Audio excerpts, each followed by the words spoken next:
Hello பட்டோஸ். இன்னைக்கு நம்ம பார்க்க போறது ஷாமோட நடிப்புல வெளியான ஒரு வித்தியாசமான, அருமையான கிரைம் த்ரில்லர் மூவி அஸ்திரம்.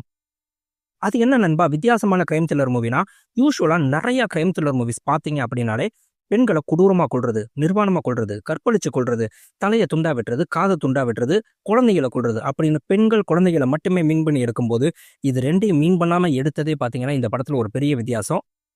இந்த படத்தோட ஒன்லைன கேட்டீங்கனாலே நீங்க மிரண்டு போயிருவீங்க. ஏன்னா, வேற வேற இடத்துல இருக்க சம்மந்தமே இல்லாத வேற வேற நபர்கள் ஒரே மாரியே கத்தியால வயித்த குத்தி கிழிச்சு தற்கொலை பண்ணி இறந்து போயிடுறாங்க.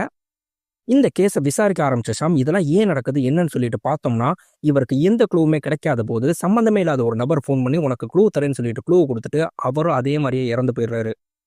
இவர் நினைச்சிட்டு இருக்காரு, இவர் தான் இந்த கேஸ இன்வெஸ்டிகேட் பண்றாருன்னு. ஆனா உண்மை என்னன்னா, இவர் இந்த கேஸ இன்வெஸ்டிகேட் பண்ண வைக்கிறதே அந்த கொலைகாரன் தான் அப்படின்னு சொல்லி சொன்னோம்னா, பொய்யால நம்ம எல்லாரையுமே மிரட்டி விட்டுறாங்க. இதெல்லாம் ஏன் நடக்குது? என்னங்கிறத கிளைமேக்ஸ்ல கொஞ்சம் கூட எதிர்பார்க்காத தரமான ட்விஸ்ட்டா சொல்லியிருக்காங்க. நண்பா, இந்த மாதிரி கிரைம் த்ரில்லர் மூவிஸ் உங்களுக்கும் பிடிக்கும்னா, மறக்காம நம்ம சேனலை சப்ஸ்கிரைப் பண்ணி, அப்படியே நம்ம வீடியோக்கு ஒரு லைக்கும் போட்டுருங்க. படத்தோட ஸ்டார்ட்டிங்லேயே நம்மளுக்கு ஒரு வாய்ஸ் ஓவர் குடுக்குறாங்க. என்னன்னு சொல்லி பார்த்தீங்கன்னா, பல நூற்றாண்டுகளுக்கு முன்னாடி ஒருத்தர் ஒரு ஆய்வறிக்கையா சீக்ரெட் அப்படின்னு சொல்லிட்டு ஒரு புக் எழுதியிருக்காரு. அந்த புக்கு எங்கெங்கேயோ கடந்து கடைசியில பார்த்தீங்கன்னா, கொடைக்கானல்ல இருக்க ஒரு சர்ச் ஃபாதிரியார்ட்ட வந்து சேருது. அந்த புக்கோட விளைவு என்ன ஆகுங்கிறது தெரியாமயே, அவர பார்த்தீங்கன்னா, தன்னோட நண்பரோட மகன் பிறந்த நாளைக்கு ஒரு சின்ன பையன்ட்ட அந்த புக்க கிஃப்ட் குடுக்குறாரு. அப்படி அங்க கட் பண்ணோம்னா, இப்ப நம்மளுக்கு ஷாம காட்டுறாங்க. அவர் டிவில பார்த்துட்டு இருக்கும்போது, நிழல்கள் ரவி பார்த்தீங்கன்னா, ஒரு சைக்காட்டிஸ்ட், டிப்ரஷன் அப்படிங்கிறத பத்தி நம்மளுக்கு பேட்டி குடுத்துட்டு இருக்காரு. ரொம்பவே ஸ்ட்ரெஸ்ஸா இருக்க நம்ம ஹீரோ ஷாம், அவரோட பேர் அகிலன். அவங்க ஒய்ஃப் பிரியா வந்து கேட்குறாங்க, "ஏன்டா கேஸ பத்தி நினைச்சிட்டு நேத்து நைட்டும் தூங்கலையா? புரிஞ்சுக்கோ. நீ தூங்காம இருந்தேனாலே பிரச்சனை தான்." அப்படின்னு சொல்லி சொன்னோம்னா, "இல்ல நான் பார்த்துக்கிறேன். நீ வேலைக்கு கிளம்புமானா." நம்ம அகிலனுக்கு ஒரு ஃபோன் வருது. "இன்ஸ்பெக்டர் அகிலனா? நான் வந்து விஜய் பேசுறேன். உங்களோட ஃப்ரெண்டுனா?" "எந்த விஜய்? எந்த ஃப்ரெண்டு? எனக்கு எதுவும் ஞாபகம் இல்லையேண்ணா. எப்ப பார்த்தாலும் போலீஸ் ஆகணும்னு சொல்லி சொல்லிட்டு இருப்பேன்ல, அந்த விஜய் தானா?" "ஆ விஜய், நல்லா இருக்கியா? இப்ப போலீஸ் ஆயிட்டியாண்ணா? வாழ்க்கையில எல்லாருக்கும் நினைச்சது நடக்கிறதில்ல. இப்ப நீ ஒரு கேஸ பத்தி டீல் பண்ணிட்டு இருக்க இல்லையா? அந்த கேஸோட முக்கியமான க்ளூ என்ட்ட இருக்கு. நான் உன்னைய நேர்ல பார்த்து பேசணும்." "அப்படின்னா நான் என்ன கேஸ் டீல் பண்றேன்னு உனக்கு எப்படி தெரியும்னா?" "எனக்கு எல்லாம் தெரியும். உன்னை நேர்ல பார்த்து நான் பேசி எல்லா விஷயத்தையும் சொல்றேன்." அப்படின்னு கட் பண்ணிடுறாரு. இப்ப விஜய பார்த்து பேசிட்டு இருக்காரு. நம்மளுக்கு பார்த்தீங்கன்னா, பார்க்ல ஒருத்தன் திடீர்னு கத்தி எடுத்துட்டு வந்து எல்லார் முன்னாடி நிக்கிறான். அவன் யாரையோ குத்த போறானான்னு சொல்லி எல்லாரும் பார்க்ல மிரண்டு பார்த்தா, நம்மளுக்கு சிலுவ சிம்பல் போட்டுட்டு, அப்படியே அந்த கத்திய வச்சு குத்தி வயித்த கிழிச்சிட்டு தற்கொலை பண்ணி இறந்துடுறான். "நீ இந்த தற்கொலைக்கு அப்புறம் தான் இந்த கேஸ்க்குள்ளேயே வந்த இல்லையா அகிலன்னா?" "ஆமா, ஆமா. உன் கையில கட்டு போட்டிருக்கே என்ன ஆச்சுன்னு?" கேட்டா, "நீ ஏதோ ஒரு முக்கியமான க்ளூ இந்த கேஸ பத்தி குடுக்குறேன்ன. அத பத்தி மட்டும் பேசுனா, நான் காரணமா தான் சொல்றேன். உனக்கு என்னாச்சுன்னு சொல்லுன்னா." நம்மளுக்கு ஒரு ராபரி கேஸ், அத தொரட்டிட்டு போய் அடிச்சு சண்டை போட்டுட்டு இருக்கும்போது பார்த்தீங்கன்னா, எதிர்பாராம அவங்க கன்ன வச்சு ஷூட் பண்ணிருவாங்க. அப்படியே அங்கனக்குள்ள ஒரு கார் வரும். அந்த கார்ல போய் நான் ட்ரீட்மெண்ட் எடுத்து உயிர் பொழச்சுட்டேன் அப்படின்னு சொன்னோம்னா, "இந்த கேஸ பத்தி இதுவரைக்கும் நீ என்னென்ன ஃபைண்டிங்ஸ் வச்சிருக்கியோ, அத ஃபுல்லா நீ எனக்கு சொல்லு. அதுக்கப்புறம் நான் என்ன க்ளூங்கிறத சொல்றேன்னு" சொன்னா, நம்ம ஷாம் டென்ஷன் ஆயிட்டு, "விஜய், இந்த கேஸ நான் ரொம்பவே கான்ஃபிடென்ஷியலா டீல் பண்ணிட்டு இருக்கேன். இதுல உள்ள சீக்ரெட்ஸ், என்னோட ஃபைண்டிங்ஸ் எல்லாத்தையும் உன்ட்ட சொல்ல முடியாதுன்னா, அப்படி என்ன நீ ஃபைண்டிங்ஸ் வச்சிருக்க? ஜப்பானு, எரிஞ்சு போன புக்கு, உடைஞ்சு போன ஃபோட்டா, இது எல்லாமே எனக்கும் தெரியும். ஆனா நீ சொல்லுங்கிறதுக்காக தான் கேட்கிறேன்னா." இவர் அப்படியே மிரண்டு போயிட்டு சொல்ல ஆரம்பிக்கிறாரு. நம்ம ஷாம் அவரோட ஹையர் அஃபிஷியல சந்திச்சு இந்த கேஸ பத்தி பேசுறாரு.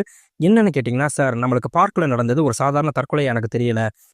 ஒரு வாரத்துக்கு முன்னாடி மதுரையில ஒரு பையன் இதே மாரியே வயித்த கிழிச்சு சூசைட் பண்ணி இறந்திருக்கான். அதுக்கு ஒரு வாரத்துக்கு முன்னாடி சென்னையில ஒரு 30 வயசு ஆள் இதே மாரியே வயித்த கிழிச்சு சூசைட் பண்ணி இறந்திருக்காரு.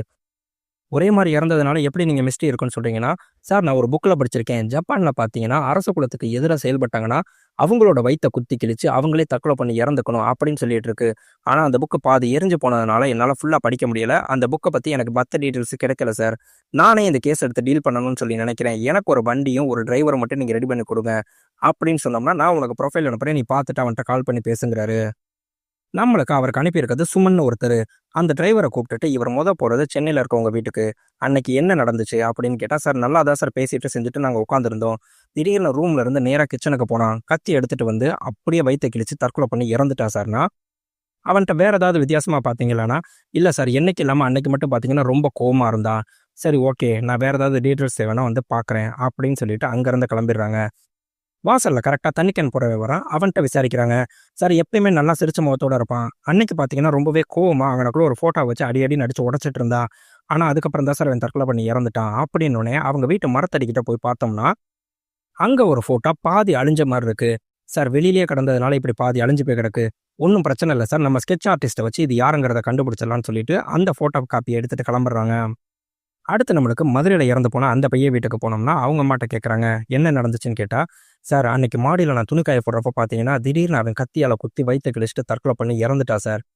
வேற ஏதாவது நீங்க அவன்ட்ட வித்தியாசமா பார்த்தீங்களான்னா, எப்பயும் விட அவன் ரொம்பவே கோவமா இருந்தா சார்னா, அங்க நம்மளுக்கு வீட சுத்தி சுத்தி பார்க்குறாங்க. நெறைய பொருள் உடைஞ்சிருக்கு. இதெல்லாம் ஏன் உடைஞ்சிருக்குன்னு கேட்டா, சார் அவன் தான் சார் நம்மளுக்கு தற்கொலை பண்ணிக்கிறதுக்கு முத நாள் எல்லாத்தையும் தூக்கி தூக்கி போட்டு உடைச்சான். ஏன்டா உடைக்கிறேன்னு கேட்டதுக்கு, இந்த பொருள்லாம் எனக்கு பிடிக்கல அப்படின்னு சொல்லிட்டா சார்னா, இந்த லேப்டாப் எப்ப வாங்குனது? இந்த டிவி எப்போ வாங்குனதுன்னு கேட்குறாரு. லேப்டாப் 3 மாசம் ஆச்சு சார். அந்த டிவி வாங்கி 3 வருஷம் ஆச்சு. சரி ஓகேன்னு கிளம்புனோம்னா, நம்ம சுமன்ட்ட கேட்குறாரு, உனக்கு ஏதாவது இந்த வீட்ல ஐடென்டிஃபை ஆனுச்சான்னு கேட்டா, சார் ஆமா சார். அந்த வீட்ல அவன் தூக்கி போட்டு உடைச்ச பொருட்கள் எல்லாமே பார்த்தீங்கன்னா, பிளாக் அண்ட் ஒயிட்ல தான் சார் இருந்துச்சு. மத்த டேபிள், சேர் அவன் எதையுமே உடைக்கல. கருப்பு கலர்ல இருந்த டிவி, ஒயிட் கலர்ல இருந்த அவனோட லேப்டாப் இத தான் சார் உடைச்சிருக்கானா? கரெக்ட்டான விஷயம் தான் நீங்களும் நோட் பண்ணியிருக்கீங்க. 3 மாசம் ஆகி யூஸ் பண்ண லேப்டாப், 3 வருஷமா இருந்த டிவிய திடீர்னு தற்கொலை பண்ணிக்கிறதுக்கு 1 நாள் முன்னாடி எப்படி பிடிக்காம போயிருச்சு? ஏதோ ஒண்ணு நடந்திருக்கு. அடுத்து நம்மளுக்கு பார்க்ல தற்கொலை பண்ணிக்கிட்ட அந்த எவிடன்ஸ்லாம் விசாரிக்கிறாங்க. ஒவ்வொருத்தவங்களும் ஒவ்வொரு மாரி சொல்றாங்க. சார் ஏதாவது பண கஷ்டமா இருக்கும் சார். ரம்மி ஆடி தோத்துருப்பா சார்னா, ஒருத்தர் சொல்றாரு, சார் திடீர்னு கத்தி எடுத்துட்டு வந்தா சார் யாரையோ குத்த போறான்னு பார்த்தா, அவனே சிலுவை போட்டு வேண்டிக்கிட்டு வயித்த குத்தி கிழிச்சு இறந்து போயிட்டான் சார். நம்ம சுமன்ட்ட சொல்றாரு, இந்த பார்க்ல இருக்க சிசிடிவிய செக் பண்ணுங்க. சந்தேகப்படுற மாரி ஏதாவது ஒண்ணு எவிடன்ஸ் நம்மளுக்கு கிடைக்குதான்னு சொல்லி பார்ப்போம்னா, நம்ம சுமன் சொல்றாரு, சார் பார்க்குக்கு வெளிய பார்த்தீங்கன்னா, ஒரே ஒரு கார் மட்டும் நின்னுட்டு இருந்துச்சு. அந்த நம்பர் பிளேட்ட மட்டும் நான் நோட் பண்ணியிருக்கேன் சார்னா, ஒருவேளை அந்த கார் தான் இதுக்கு காரணமா இருந்துச்சுன்னா, அந்த நம்பர் பிளேட் ஃபேக்கா தான் இருக்கும். நீங்க செக் பண்ணிட்டு சொல்லுங்க அப்படின்றாரு. நம்ம அகிலனும் அவங்களோட ஒய்ஃபும் பார்த்தீங்கன்னா, ஃபெர்டிலிட்டி சென்டர் வந்திருக்காங்க. எதுக்காகன்னு பார்த்தீங்கன்னா, ரொம்ப வருஷமாவே அவங்களுக்கு குழந்தை இல்ல. மேடம் இப்போ நம்மளுக்கு டெஸ்ட் டியூப் பேபி இந்த மாரி பெத்துக்கலாமா? செஞ்சுக்கலாமா? ஒண்ணும் பிரச்சனை இல்லையான்னு கேட்டா, அதெல்லாம் ஒண்ணும் பிரச்சனை இல்ல சார். காம்ப்ளிகேஷன்ஸ் இல்ல. நல்லபடியா நம்ம பண்ணிக்கலாம் அப்படின்னு சொல்றாங்க.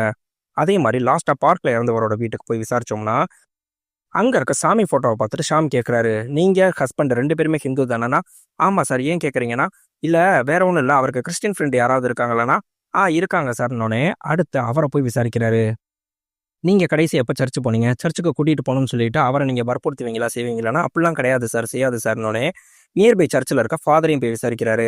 விசாரிச்சா, நீங்க எதுக்கு இதெல்லாம் கேட்குறீங்கன்னு சொல்லிட்டு எனக்கு சொல்லுங்க சார்ன்னா, இல்ல சார் ஒரு சூசைடு.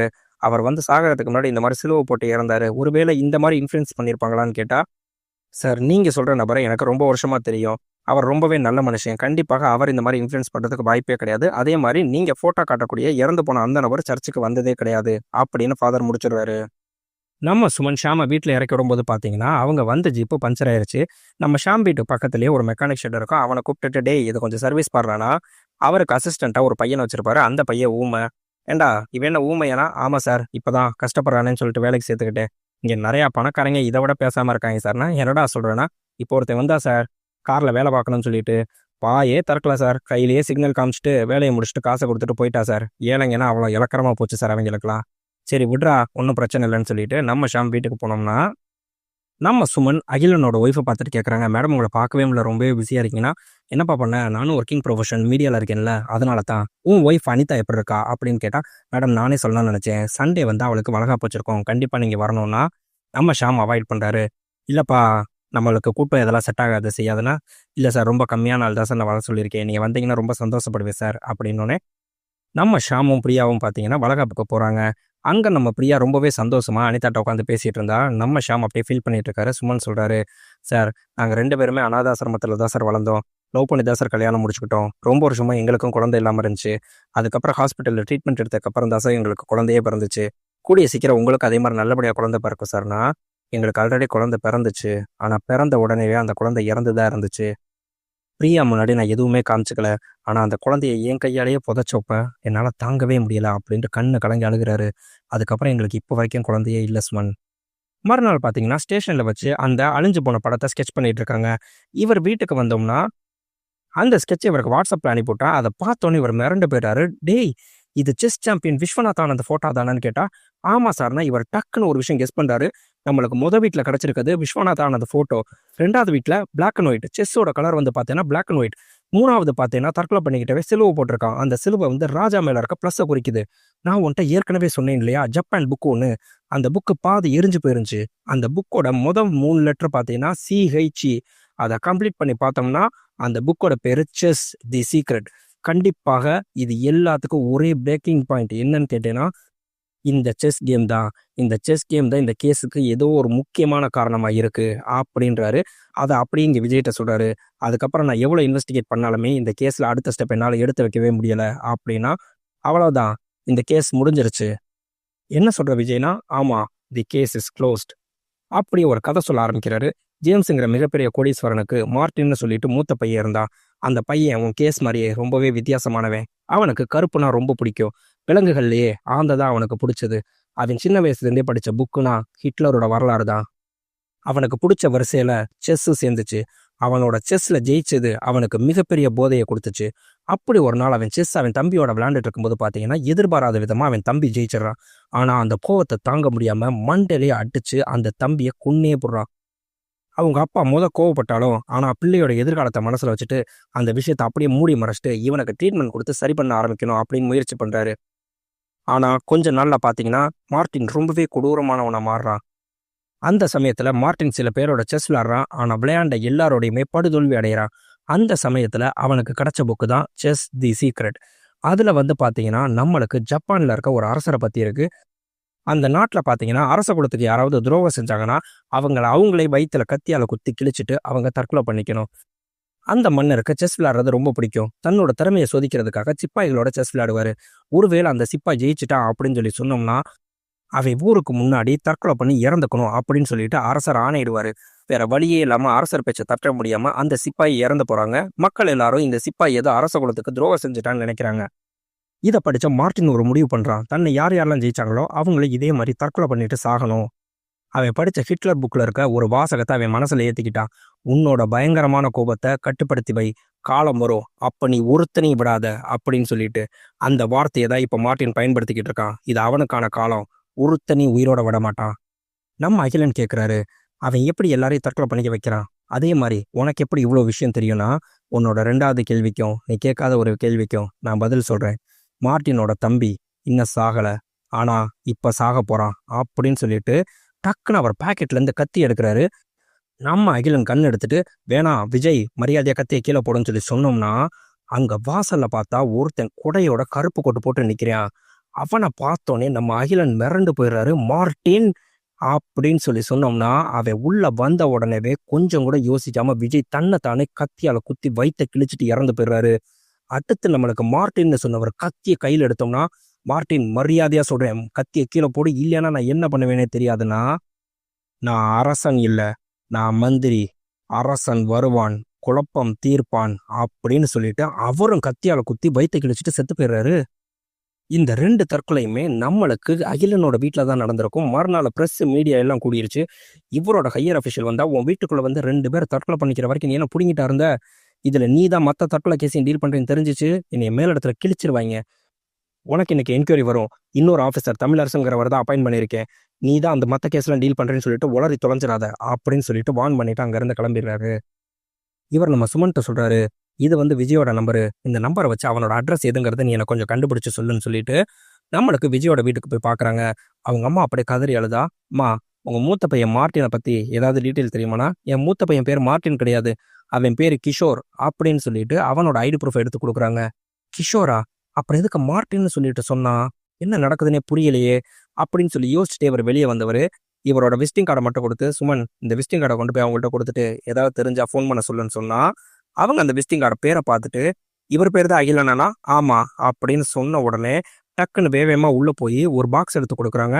இந்த பாக்ஸை கிஃப்ட் கொடுக்க சொல்லி கொடுத்துருந்தா என் பையன் அப்படின்னு சொன்னா, கரெக்டாக வெளியே நிற்கிறேன் நம்ம அகிலனுக்கு ஒரு ஃபோன் வருது. அந்த ஃபோனை கேட்டோன்னே இவர் மிரண்டு போய் சுமன் உடனே வாங்கன்னு சொல்லிட்டு கூட்டிட்டு போனோம்னா, நம்மளுக்கு சுமனோட ஒய்ஃப்க்கு ப்ரெக்னென்சி பெயின் வந்திருக்கும், அதனால ஹாஸ்பிட்டல் கூட்டிட்டு போயிருப்பாங்க. அங்கே நம்ம பிரியா தான் இருக்காங்க. சுமன் ஒன்றும் பயப்படாத, எனக்கு ஃபோன் பண்ணதுனால நான் கூட்டிகிட்டு அட்மிட் பண்ணிட்டேன், உனக்கு பெண் குழந்தை பிறந்திருக்கு, போய் பாருன்னு சொல்லிட்டு சந்தோஷமாக போய் பார்க்குறாங்க. மறுநாள் தமிழரசுங்கிற போலீஸ் ஆஃபீஸர் நம்மளுக்கு அகிலனை என்கொயரி பண்ண வராங்க. எப்படி தற்கொலை நடந்துச்சு செஞ்சிச்சுன்னு கேட்டால், விஜய் ஒரு கேஸ் டீட்டெயில் பற்றி பேசணும்னு சொல்லி என்கிட்ட பேசிகிட்டு இருந்தான். திடீர்னு அவங்க அண்ணன் கிஷோர் வந்தான், 2 பேருமே தற்கொலை பண்ணி இறந்துட்டாங்க, அவ்வளோதான் எனக்கு தெரியும்னா, நீங்கள் சொல்கிறத எங்கேயாவது நம்புற மாதிரி இருக்குன்னா? சார் எனக்கு அதே தான் புரியலை, நம்புற மாதிரி இல்லை தான், ஆனால் இதுதான் உண்மை, இதுதான் நடந்துச்சுன்னா அவர் ஒரே வார்த்தையில் சொல்கிறாரு, இந்த கேஸில் முக்கியமான சஸ்பெக்ட் நீங்கள் தான், அதனால் என்னை கேட்காம எங்கேயும் வெளியூர் போகக்கூடாது அப்படின்ட்டு போயிடுறாரு. அதே மாதிரி இவரோட ஹையர் அஃபிஷியல் ஃபோன் பண்ணுறாரு. உனக்கு உடம்பு சரியாயிருச்சு, உன்னோட லீவ் முடியுதுன்னு சொல்லி கேள்விப்பட்டேன்னா, ஆமாம் சார், நாளையிலேருந்து நான் டியூட்டியில் ஜாயின் பண்ணுறேன்னா, நீ ஜாயின் பண்ண வேணாம், இன்னொரு 15 நாள் லீவ் எடுத்துக்கோ. நீ உள்ளே வந்தேன்னா தேவையில்லாம இந்த கேஸை மறுபடியும் நோண்டு வேணாம். சார் ப்ளீஸ் சார், இந்த கேஸை நான் மறுபடியும் கண்டுபிடிச்சி முடிச்சிருவேன் சார்னா, நீ ஒன்றும் கிளிக்க வேணாம், நான் சொல்கிறத மட்டும் கேளு, ஃபோனை வைடான்னு திட்டிட்டு வச்சிடுறாரு. நம்ம அகிலன் டென்ஷனாகி கத்திட்டு இருக்காரு. இவ்வளோ நாள் கஷ்டப்பட்டு இந்த கேஸில் ஒரு லீடு கூட எனக்கு கிடைக்கலையேனா, நம்ம சுமன் டக்குன்னு, சார் அன்னைக்கு அந்த அம்மா ஒரு கிஃப்ட் உங்கள்கிட்ட கொடுக்க சொன்னாங்க சார், அன்னைக்கு ப்ரெக்னன்சி அந்த இஷ்யூவில் டென்ஷனில் மறந்துட்டேன் சார், நீ எடுத்துகிட்டு வந்து கொடுத்தோம்னா, அதை ஓப்பன் பண்ணி பார்த்தா அதில் நம்மளுக்கு ஆந்த படம் போட்ட ஒரு பொம்மை இருக்கு. இவர் டென்ஷன் ஆகிட்டு இந்த கில்லரை நீ சுத்த விட பார்க்குறான்னு சொல்லிட்டு தூக்கி எரிஞ்சோம்னா அதுக்குள்ள ஒரு நம்பர் லாக் கீ இருக்கு. சார் இது என்ன சார்னா, இதில் ஏதோ ஃபோன் நம்பரை தான் நம்மளுக்கு குறிக்குதுன்னு சொல்லி நினைக்கிறேன். அது என்ன ஃபோன் நம்பருங்கிறத எப்படியாவது கண்டுபிடிக்கணும்னு சொல்லிட்டு எவ்வளவோ ட்ரை பண்ணி பார்க்குறாரு. ஆனால் அது ஃபோன் நம்பர் என்னங்கிறதே கண்டுபிடிக்க முடியல. நம்மளுக்கு சுமன்ட்ட டக்குன்னு கேட்குறாரு, அந்த ஃபேக் நம்பர் பிளேட் என்னன்னு சொல்லிட்டு கேட்டு, அந்த நம்பர் பிளேட்டில் இருக்க நம்பரை போட்டு பார்த்தோம்னா கரெக்டாக அந்த லாக் ஓப்பன் ஆயிடுச்சு. இந்த ஃபோன் நம்பர் யாருங்கிறத உடனே போய் கண்டுபிடின்னு சொல்லிட்டு அந்த ஃபோன் நம்பரில் இருக்க அட்ரஸை போய் பார்த்தா அங்கே இருக்கிறது நிழல்கள் ரவி. அவர்கிட்ட கண்ணை காமிச்சு, மரியாதை உண்மை சொல்லு, நீ தானே மார்ட்டின்னு கேட்டால், நீங்கள் என்ன சொல்கிறீங்க, எதுக்காக இங்கே வந்திருக்கேன்னு எனக்கு எதுவும் புரியலைன்னா, நம்ம அகிலன் டக்குன்னு சொல்கிறாரு, உண்மைதான், இவ்வளோ தூரம் நம்மளை சுத்த விட்டவன் இவ்வளோ ஈஸியாக மாட்ட மாட்டான். சார் எனக்கு இந்த கேஸை பற்றி டீட்டெயில் வேணும்னு சொல்லிட்டு இவரோட கேஸ் டீட்டெயில் ஃபுல்லாகவே சொன்னோம்னா, நம்மளுக்கு அந்த ஜப்பானோட கதையை சொல்கிறாரு. சார் அந்த கதை எனக்கே தெரியும் சார்னா, அந்த கதையில் உங்களுக்கு பாதி தான் தெரியும், மீதி என்ன சொல்கிறேன்னா, அந்த ராஜா எப்பயுமே பார்த்தீங்கன்னா அடுத்தவங்களே இப்படி தற்கொலை பண்ணிக்க சொல்லுவார். ஆனால் அதே மாதிரி இன்னொரு சிப்பாயோட அதே செஸ் விளையாண்டாரு. அன்னைக்கு ஜெயிச்சது அந்த ராஜா தான், தற்கொலை பண்ணிக்கிட்டது அந்த ராஜா தானா? எப்படி சார்னா, மெஸ்மரைசிங். எதுக்கு இருக்கால் தான் நினைச்சதை செய்யணும் அப்படிங்கிறதுக்குள்ள ஒரு மிகப்பெரிய வித்தனா. சார் இந்த காலத்துலேயுமா அதெல்லாம் இருக்கு செய்யுது, இதெல்லாம் கட்டுக்கதை இல்லையான்னு கேட்டால், நம்மளுக்கு அமெரிக்காவில் 1978 ஜிம்மி ஜோன்ஸ் அப்படிங்கிற ஒருத்தரை சொல்கிறாரு, தான் கண்ணு முன்னாடியே பேசியவும் 918 பேரை சைனட் சாப்பிட்டு தற்கொலை பண்ணிக்க வச்சிருக்காரு, அதில் 140 குழந்தைகள் உட்பட. அப்படின்னா என்ன சார் சொல்கிறீங்கன்னா, ஆமாம், உலகத்திலேயே மாஸ் சூசைடு அப்படின்னு சொல்லி சொன்னோம்னா அந்த நிகழ்வு தான். சார் அப்படி என்னதான் சார் பேசியிருப்பாங்க, எப்படி தான் சார் அவங்கள சாகடிக்கிற அளவுக்கு அப்படின்னு கேட்டால், அதை பற்றி எனக்கு ஐடியா இல்லை. ஆனால் ஒன்றே ஒன்று, மெஸ்மரைசிங் பண்ணியும் அவங்க தற்கொலை பண்ணி உயிர் பொழைச்சிட்டாங்க அப்படின்னு சொல்லி சொன்னோம்னா அவங்களுக்கு அவங்க என்ன பேசுனாங்கன்னு ஞாபகம் இருந்திருக்கும். அதனால் அப்படி ஏதாவது நடந்தால் மட்டும்தான் நம்மளால் தெரிஞ்சுக்கவே முடியும். ஆனால் அந்த மெஸ்மரைசிங் பண்ணக்கூடிய ஆள் பார்த்தீங்கன்னா நம்மளை மாதிரி சராசரியாக எல்லாத்தையும் பேசக்கூட மாட்டாங்க. ஏன்னா அவங்க பேசுகிற வார்த்தைகள் அவ்வளோ பவர்ஃபுல் அப்படின்னு சொல்லிட்டு சொன்னோம்னா, நம்ம அகிலன் யோசிச்சுக்கிட்டே வராரு. சார் அதிகமாக பேசவே மாட்டேன்னு சொல்லி சொன்னோம்னா, நம்மளுக்கு இங்கே மெக்கானிக் ஷெட்டில் ஒரு ஊமை இருக்கான்ல சார், ஒருவேளை அவனாக தான் இருக்குமோ அப்படின்னு சொன்னோன்னே டக்குன்னு அந்த ஊமையை போய் விசாரிக்கிறதுக்கு போகிறாங்க. அங்கே இருக்க மெக்கானிக் ஷெட்டுக்காரன்ட்ட கேட்குறாங்க, அவன் உண்மையிலே ஊமை தானா, எத்தனை வருஷமா உனக்கு தெரியும்னா, சார் எனக்கு ரொம்ப வருஷமாக தெரியுது சார், அவன் கண்டிப்பாக ஊமை தான் சார்னா. அப்போ தான் இவருக்கு டக்குன்னு யோசிக்கிறாரு, ஆமாம் ஒருத்தர் காரில் வந்தான் பேசவே இல்லைன்னு சொல்லி சொன்னேல, அவன் ஃபேஸ் ஏதாவது ஞாபகம் இருக்கா, அவன் கார் நம்பர் ஏதாவது நோட் பண்ணியான்னு கேட்டால், sir black colour car sir, மற்றபடி வேறு எதுவும் தெரில, அவன் காரில் பார்த்தீங்கன்னா ஸ்டேரிங்கில் ஆந்த படம் ஒட்டி இருந்துச்சு சார் அப்படின்னு சொன்ன உடனே இவர் கண்டிப்பாக அவன் தான் சொல்லி கண்டுபிடிச்சிட்டாரு. அடுத்து அந்த காரை எப்போ பார்த்தாலும் எனக்கு உடனே ஃபோன் பண்ணணும் அப்படின்றாரு. நம்மளுக்கு அகிலன் வீட்டில் உட்காந்து யோசிச்சுக்கிட்டே இருக்காரு, இந்த கேஸை பற்றி வேற ஏதாவது லீடு கிடைக்குமான்னு சொல்லி யோசிச்சோம்னா டக்குன்னு யோசிக்கிறாரு, நம்மளுக்கு இந்த டாக்டருக்கு எப்படி ஜப்பானோட கதை தெரியும், அது அந்த புக்கில் மட்டும்தானே இருந்துச்சு, அந்த டாக்டர் நம்மக்கிட்ட ஏதோ மறைக்கிறாருன்னு சொல்லிட்டு நேராக நம்மளுக்கு நிலவில் ரவி வீட்டுக்கு போய் கண்ணை நீட்டினா அவர் டக்குன்னு கத்தியால் குத்தி தற்கொலை பண்ணிக்கிறாரு. ஆனால் அவரை கஷ்டப்பட்டு ஹாஸ்பிட்டல் கூட்டிகிட்டு போய் காப்பாற்றிட்டாரு. டாக்டர் நீங்கள் தயவு செய்து உண்மையை சொல்லுங்கள், ஏதோ என்கிட்ட மறைக்கிறீங்க, உங்களுக்கு இந்த கேஸை பற்றி நிறைய விஷயம் தெரிஞ்சிருக்குன்னு சொன்னோம்னா அவர் மறுபடியும் ஒரு பயங்கரமான ஃப்ளாஷ்பேக் சொல்கிறாரு. நம்மளுக்கு மார்ட்டினோட ஃப்ளாஷ்பேக் தான் அது. நம்ம மார்ட்டின் பார்த்தீங்கன்னா சின்ன வயசுலேருந்தே ஒரு டிப்ரெஷன்லேயே இருப்பார். அவர் அவங்க அப்பாட்ட சுத்தமாக பேசவே மாட்டார். அவங்க அம்மா மட்டும்தான் அவங்களுக்கு சொர்க்கம். ஒரு தடவை அவங்க அம்மா பார்த்தீங்கன்னா அவருக்கு செஸ் விளையாடுறதுக்கு சொல்லி கொடுப்பாங்க. அந்த செஸ்ஸை விளையாட ஆரம்பித்ததுலேருந்தே அவர் தான் ஜெயிப்பார். அவர் ஜெயிக்கும் போது எல்லாமே அவங்க அம்மா கட்டி பிடிச்சி முத்தம் கொடுத்துட்டு போவாங்க. அது பார்த்தீங்கன்னா அவருக்கு உலகத்தில் மிகப்பெரிய சந்தோஷத்தை கொடுக்கும். ஒரு நாள் அவங்க அம்மா திடீர்னு உட முடியாமல் இறந்து போயிட்டாங்க. அவர் செஸ் விளையாட கூட ஆள் இல்லாமல் அவர் தனியாகவே விளையாடுறாரு. அவங்க அப்பா பேசினா கூட பேசுறது கிடையாது. ஒரு நாள் விளையாடுறதுக்கு ஆளே இல்லாமல் அவரோட தம்பியோட செஸ் விளையாண்டுட்டு இருக்காரு. ஆனால் எதிர்பாராத விதமாக அவர் தம்பி அவரை ஜெயிச்சிடுறாரு. அந்த கோவம் தாங்காமல் ஊந்து ஒரே அடியாக கட்டை எடுத்து அவர் மண்டையிலே அடிச்சிடுறாரு.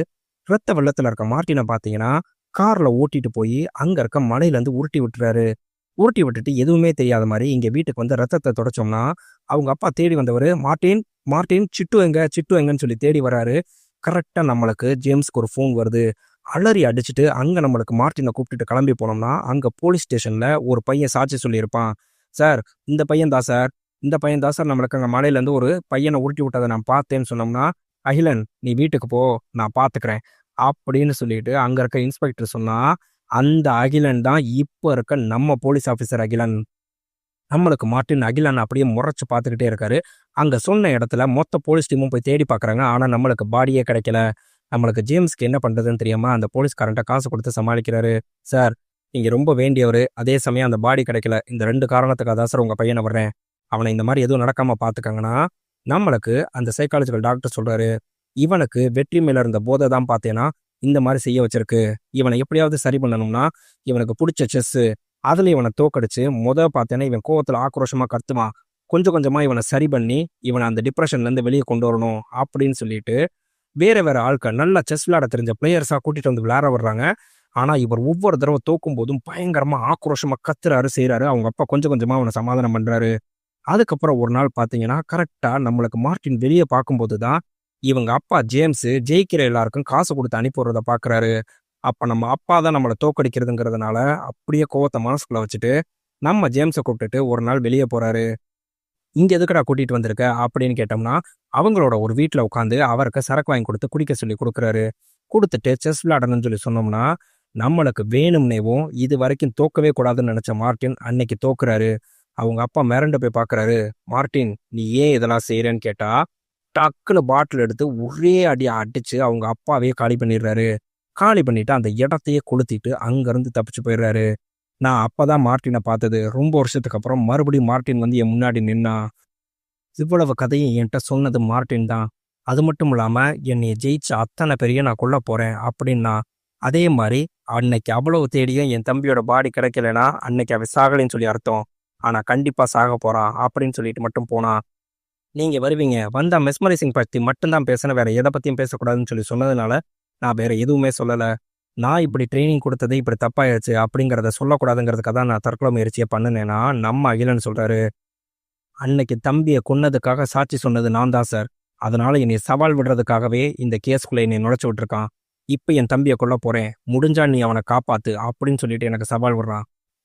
அன்னைக்கு அந்த தம்பி தொலைஞ்சு போனப்ப நீங்க போலீஸ் கேஸ் ஃபைல் பண்ணீங்களா சார்னா, ஆமா பண்ணணும்னா அது டேட் ஏதாவது வருஷம் ஏதாவது ஞாபகம் இருக்கான்னு சொன்னா, நம்மளுக்கு அந்த டேட்டை கேட்ட உடனே மேல டிபார்ட்மெண்ட்ல பேசி அந்த எஃப்ஐஆர் காப்பியை உடனே எடுத்து அனுப்ப சொல்றாரு.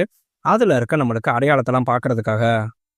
நம்மளுக்கு அதே சமயம் அந்த மெக்கானிக் பாத்தீங்கன்னா அந்த காரை பாத்துறாரு. பார்த்துட்டு இங்க உடனே அகிலனுக்கு ஃபோன் அடிச்சோம்னா, சார் அந்த கார் இப்போ மூஞ்சுக்கல் ஏரியா கிட்ட போய்கிட்டு இருக்கு சார் அப்படின்னு சொல்லி சொன்னோம்னா, சரி ஓகே நான் பாத்துக்கிறேன்னு உடனே சுமனுக்கு ஃபோன் அடிக்கிறாரு. சுமன், அந்த கார் உங்க ஏரியா சைடு தான் வந்துட்டு இருக்கான், நீ உடனே போய் அந்த கார் எங்க போகுதுன்னு சொல்லி பாருனா. ஓகே சார்னு சொல்லிட்டு கதவை திறந்தா பொய்யால அந்த கில்லர் ஆந்த டாலர் போட்டுட்டு வீட்டு வாசல்ல நிக்கிறான். ஆமா சுமன், நீ மார்ட்டின் அப்படின்னு சொன்னோம்னா அவரு கையில ஒரு செயின் கிளாக் வச்சிருக்காரு. அந்த கிளாக்கை டக்குன்னு ஓபன் பண்ணா இவரோட கான்சென்ட்ரேஷன் அந்த கிளாக்குக்கு போன உடனே அவர் ஏதோ மந்திரம் சொல்ல ஆரம்பிக்கிறாரு. அப்படியே நம்மளுக்கு பழசு இறந்து போனவங்க எல்லாத்தையுமே காமிச்சோம்னா அந்த கிளாக்கை காமிச்சு அவங்க அப்படியே மெஸ்மரைஸ் பண்ணி தான் தன்னை தானே சூசைட் பண்ணிக்க வச்சிருப்பாரு. அதே மாதிரி இங்க நம்மளுக்கு அந்த எஃப்ஐஆர் காப்பி வந்துருச்சு. அதை நம்ம அகிலன் பார்த்தாங்கன்னா மிரண்டு போயிடுறாரு. அதுல இருக்க தழும்பு பாத்தீங்கன்னா நம்மளுக்கு சுமனுக்கு இருக்கிறது இருக்கும். அதை பார்த்தோன்னே சுமனுக்கு விடாம ஃபோன் அடிக்கிறாரு. இங்க சுமன் பாத்தீங்கன்னா அப்படியே மெஸ்மரைஸ் ஆகி நிக்கிறத காமிச்சோம்னா, நம்ம அவரோட ஒய்ஃப் அனிதாக்கு ஃபோன் அடிச்சா எங்க இருக்குன்னு கேட்டா, இங்க பக்கத்துல ஹாஸ்பிட்டல் வந்திருக்கேன், குழந்தைக்கு உடம்பு முடியலன்னு. ஏனே என்னாச்சுன்னு கேட்டா, அவனோட அண்ணனை பத்தி ஏதாவது உன்ட்ட சுமன் சொல்லியிருக்கானா?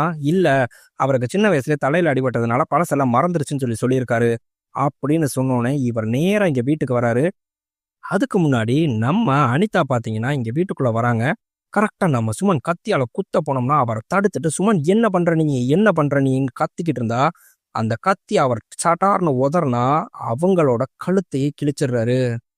நம்மளுக்கு அனிதா ரத்த வெள்ளத்துல கீழே விழுகிறாங்க. அடுத்து நம்ம சுமன் அவரை கரெக்டா கத்தியால குத்தும் போது அங்க நம்மளுக்கு அகிலன் வந்து அந்த கத்தியை பிடுங்கிட்டு சுமனை அப்படியே நார்மல் ஆக்குறாரு. அவர் அப்படியே சரிஞ்சு விழுந்தா நம்மளுக்கு மார்ட்டின்னு திரும்பி பாக்குறாரு. திரும்பி பார்த்த உடனே மிரண்டு போயிடுறாரு. அன்னைக்கு கார்ல நீ தானே என்னைய காப்பாத்தின குண்டடி பட்டும் போதுனா, ஆமா நம்ம விளையாட வேண்டிய விளையாட்டு பாக்கி இருந்துச்சுல, அதனாலதான் அன்னைக்கு உன் உயிரை காப்பாத்தினேன்னு சொல்லிட்டு 2 பேருக்கு இடையில மாசான ஃபைட் நடக்குது.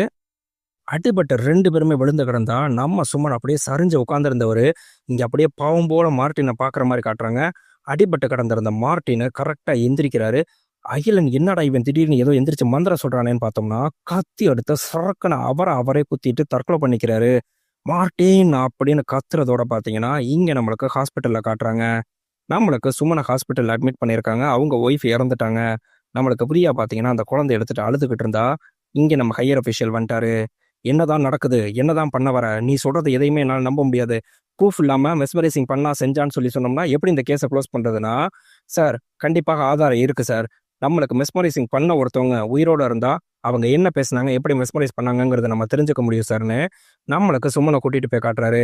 சுமன், அன்னைக்கு என்னதான் நடந்துச்சு, அவள் என்னதான் சொன்னா, எதுக்காக நீங்கள் தற்கொலை பண்ணிக்க போனீங்கன்னு சொன்னோம்னா, படுத்து கடந்தது நம்ம சுமன் அப்படியே மெல்ல எந்திரிக்கிறாரு. எந்திரிச்சு கரெக்டாக தனியாக போய் நின்றுட்டு, நான் உங்களுக்கு ஒரு சீக்ரெட் சொல்லவா சார் அப்படிங்கிறதோட நம்மளுக்கு இந்த படத்தை முடிக்கிறாங்க. நண்பா, நம்மளுக்கு செகண்ட் பார்ட்டுக்கு லீடு கொடுத்து முடிச்சிருக்காங்க. இதில் செகண்ட் பார்ட்டு 2 விதமாக இருக்கிறதுக்கு வாய்ப்பு இருக்குன்னு எனக்கு தோணுது. மொதல் விஷயம் என்னன்னு கேட்டிங்கன்னா, நம்மளுக்கு சுமனுக்கும் இதே மெஸ்மரைசிங் பவர் இருந்து லாஸ்ட்டாக நம்மளுக்கு சுமன் அவரை லைட்டாக திரும்பி பார்க்குற மாதிரி காமிச்சிருப்பாங்க. அப்படி திரும்பி பார்க்கும்போது அவரை மெஸ்மரைசிங் பண்ணி மார்ட்டினை தற்கொலை பண்ணிக்க வச்சிருக்கணும். இல்லையா, மார்ட்டினுக்கு இருக்க மெஸ்மரைசிங் பவரோட கூடு விட்டு கூடுபாயிர பவரும் இருந்து நம்மளுக்கு மந்திரம் சொல்லி இவர் தற்கொலை பண்ணிட்டு செத்து போன சுமனோட உடம்புல நம்மளுக்கு மார்ட்டின் புகுந்திருக்கணும். இது 2ல் ஏதாவது ஒன்றை வச்சு செகண்ட் பார்ட் வரும்னு சொல்லிட்டு எனக்கு தோணுது. உங்களுக்கு என்ன தோணுதுங்கிறத மறக்காம கமெண்ட்ல சொல்லுங்க. இந்த வீடியோ பிடிச்சிருந்துச்சுன்னா மறக்காம நம்ம சேனலுக்கு சப்ஸ்கிரைப் பண்ணி நம்ம வீடியோக்கு ஒரு லைக்கும் போட்டுருங்க நண்பா. மறுபடியும் அடுத்த ஒரு நல்ல வீடியோவில் உங்களை நான் சந்திக்கிறேன். பை பட்டோஸ்.